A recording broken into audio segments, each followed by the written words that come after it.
tell you a little bit. I was at the same meeting as Shirley, and two or maybe all three of the they were disappointed in the governor's budget. Things with broadband, and I'm pretty sure that at least Sheldon Johnson is preparing to introduce some legislation. I don't know which of those recommendations he's going to try to take up, but I think he's pretty clear that he's going to try to run with something. You know, and he did make it clear that budget issues are going to impact it. But I think there's going to be some legislation on broadband specific, and then of course the governor's proposal, which is in the budget, $500,000 for biennium for broadband development office. That has yet to be fleshed out exactly. It would be two full-time employees, and at least one of them would be, at least that's the plan, is it would be involved in doing sort of planning and forecasting, try to get to that issue of where best to spend any money and how to do it. Because that's about all I know about that at this point. It's sort of more of a budget issue, I think. There's also been some telephone legislation introduced. I don't think it really touches much of the broadband issue, at least not directly. And I don't know if anyone else other than has any other plans other than proposing some of the task force recommendations for broadband legislation. Thank you. And has anyone else heard any other related legislation? I haven't yet, but Andy, Representative Dill has a bill that has a hearing later today at the Environment Committee that has to do with permit fees that you pay to, I believe it's DNR, a state agency that, I'm trying to recall exactly what it does, but it says if there's an existing, basically if there's existing right-of-way or infrastructure there, you don't have to pay permit fees for someone to look at them and say, yeah, there's stuff there. So I think that has some impact, at least on reducing costs for deploying services in rural areas. And that kind of popped up on the agenda today, so we'll see what happens. Okay. I know there's been, from what I saw this earlier, there's been a delete everything amendment, so I don't exactly follow what's up in the but hopefully between 2 and 4 I will. All right.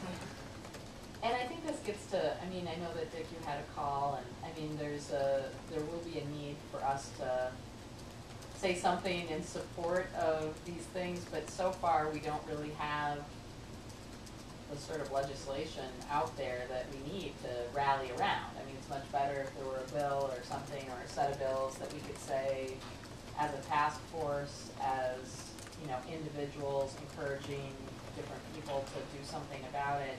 But right now, it's a little challenging until we hear something. Can you tell us a little bit about your discussion? And well, the discussion, keeping it very short, the discussion is basically, as a task force, do we have an obligation, and or you know, should we be lobbying what we're advocating?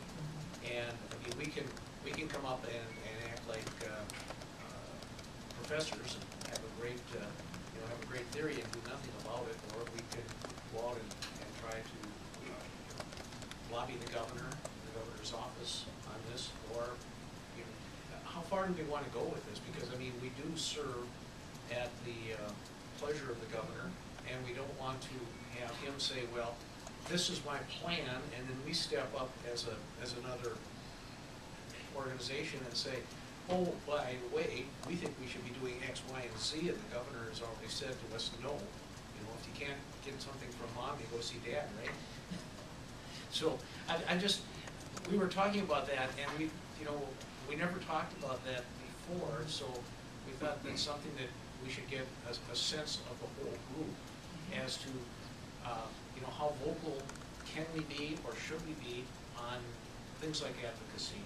Or does everything go through the filter of the governor's office?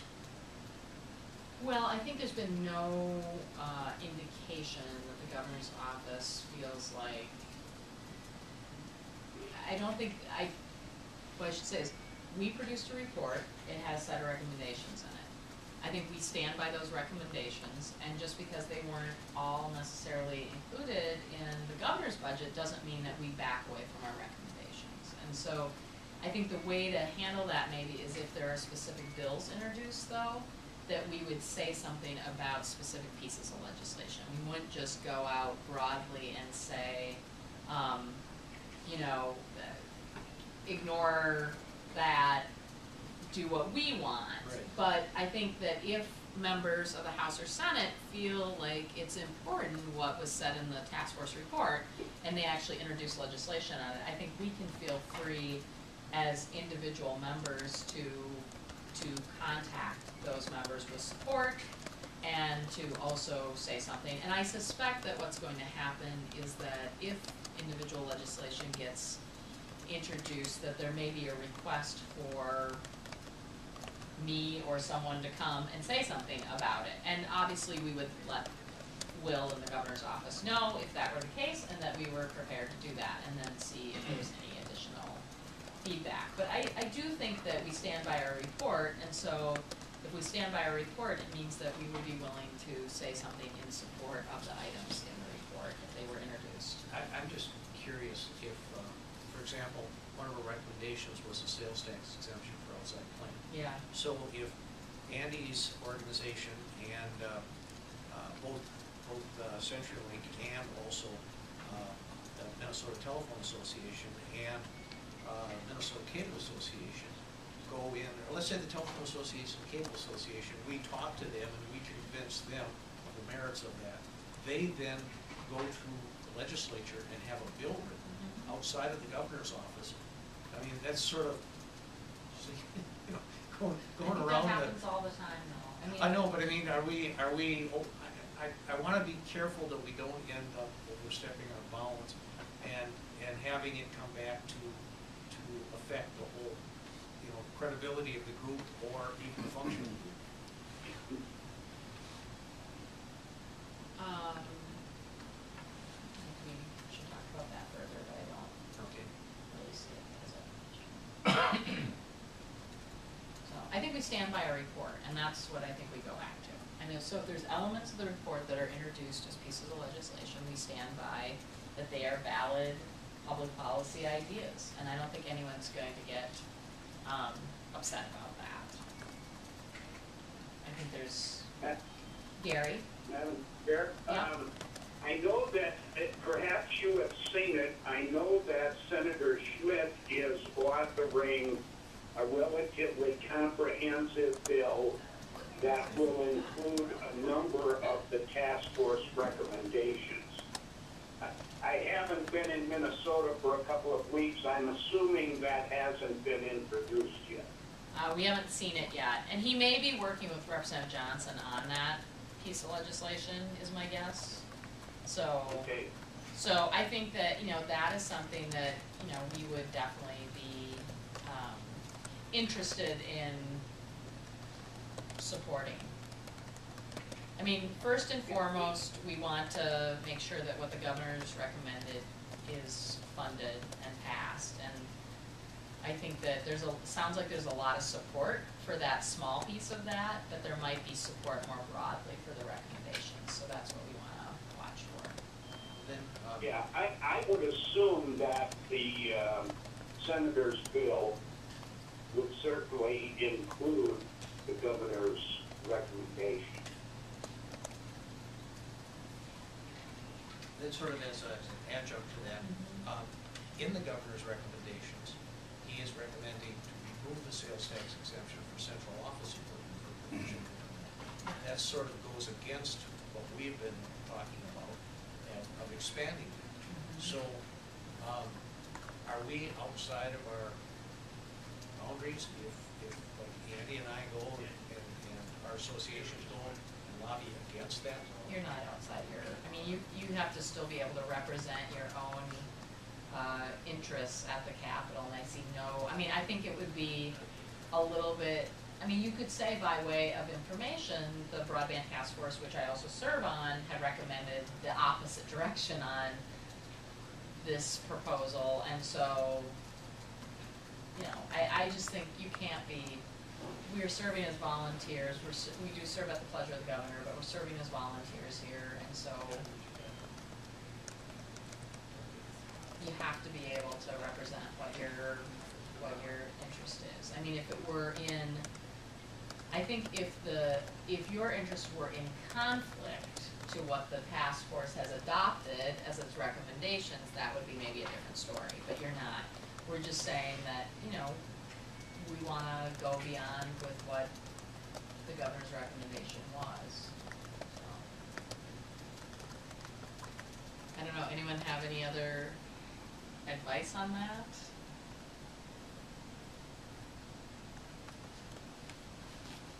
So. One other area that we talked about but didn't act on was that we felt we should get like 3 or 4 priorities that we feel are the top priorities, and then be very aggressive on that. If we're going to advocate, we shouldn't have 7 or 8 or 10. We should have 3. People get lost after about 3. So. Yeah, I think though the thing that sounds like is developing is that Representative Johnson and it sounds like Senator Schmidt are going to do a package, and once we have a bill number for the package, I think the easiest thing to do is to say we support what's in that package, and I think we could get more narrow, but honestly I don't know that it's going to seriously change the outcome as much as it is to just say we're supportive of the package in some way. That's my read on it.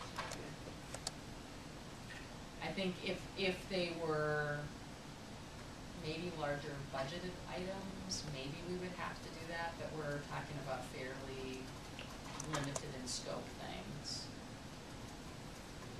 Any other feedback from those of you who are spending more time there? The sense I have from Representative Johnson, and it's just a sense from talking to him, is that he's probably not going to take everything, Okay. but maybe some of the pieces of it and put it into a bill.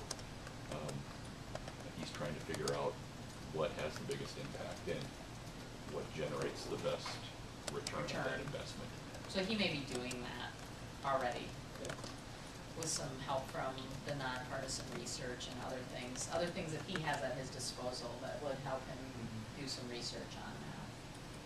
So once we get a bill number and an introduction, I think that's the point where, you know, being able to make contact with the folks who've introduced the bill and are on the bill, and also your own representatives and senators is important in that. And so we'll work on that as we, and that should happen. I mean, it is possible. When's first committee deadline? 13. March 13th.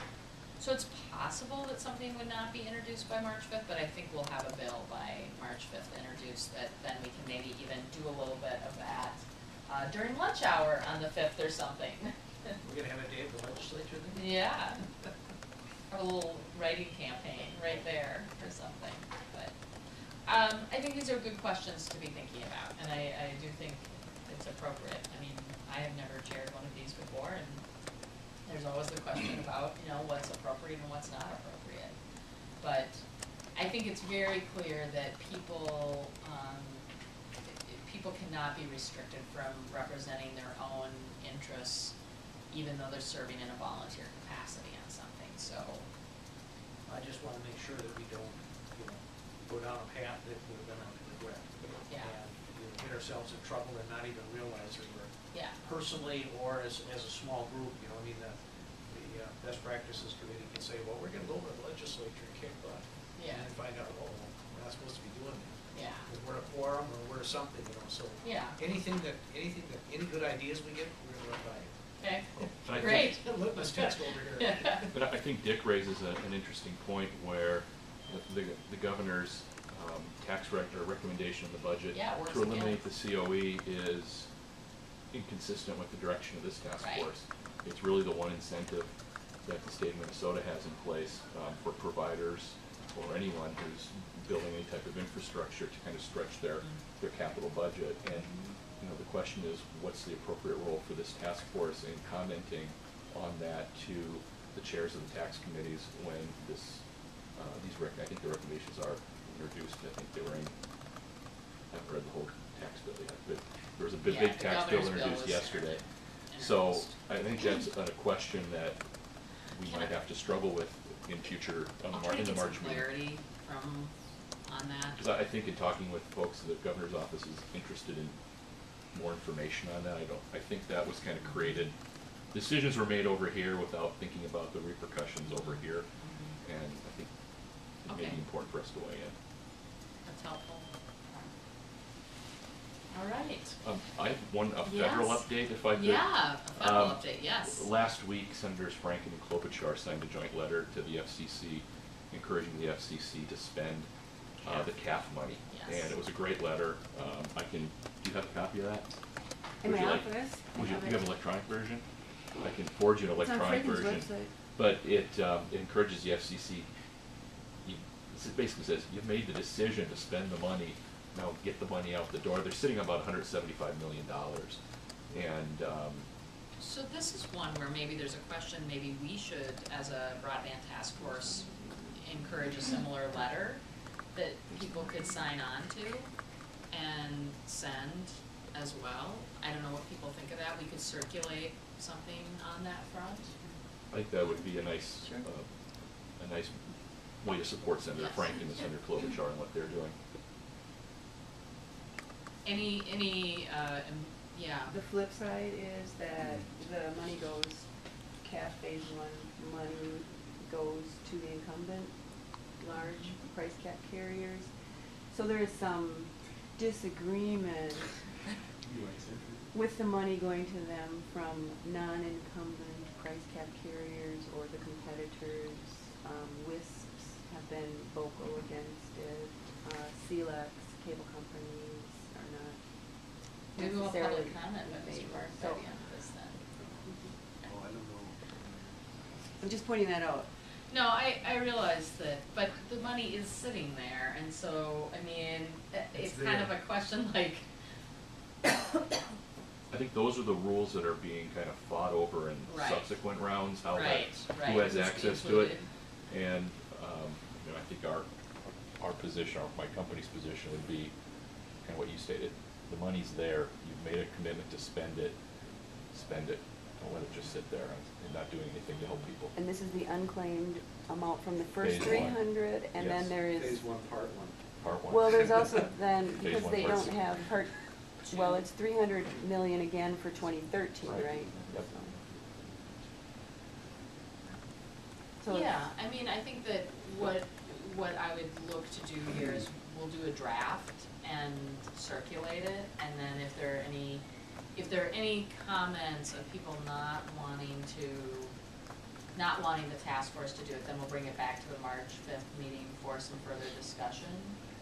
But I think under sort of this scenario, thinking about it, if it's the money that's been appropriated but hasn't been distributed either because there weren't enough applicants that met the qualifications the first time around or whatever it was, it seems to me that we can write that in such a way that shouldn't be offensive to folks who might be concerned about the next round of things.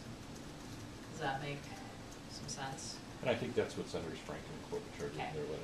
They framed it that way.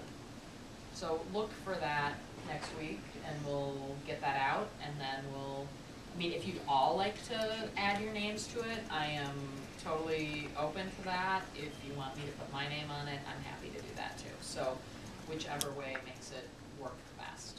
But thanks for that federal update. I will add a federal update. Okay. Tomorrow, most of you have, or all of you should have gotten the invitation. You know, this task force has Oh, talked yes. about FirstNet Yeah. and its potential impact. Tomorrow morning at 10 o'clock, our Connected Nation federal policy team is doing a webinar specific for Minnesota on FirstNet. The FirstNet board had its meeting last week, and so things are moving forward. And so if you're interested in learning a little bit more about FirstNet, feel free. You have the email with the registration information. It'll be at most an hour, 10 to 11 tomorrow.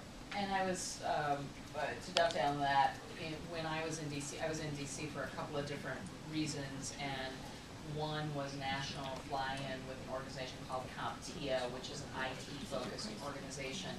But we did sort of a half-day seminar on kind of emerging issues in the technology field, and FirstNet was actually featured. The angle of that presentation was on application development for the use of FirstNet, which is an interesting idea around how the applications are going to be developed for the use of FirstNet. But that's where Bill was, it was sort of, I was sending Bill and Diane things, and they were saying, well, we're going to do this webinar, which is good because it sounds like things are starting to at least advance. There was a presentation by a guy who works for the state of Maryland in the public safety realm, where he was talking about kind of the different pieces of this. They didn't really focus on some of the things we've been focused on. That is one thing that we did raise with the committees, though, when we spoke to the committees, is the need for coordination across areas with FirstNet. So like education, higher education, a number of those different things. So. Actually, the first applications are due, or responses from the states by March 15th. Yeah, it's fast. All of a sudden So, it went from nothing to... Minnesota's working hard on that, and Brandon Abley, who we saw at our task force meeting, is leading that effort, and so it is moving very quickly. Okay, any other updates that folks have on state or federal stuff? Meeting location.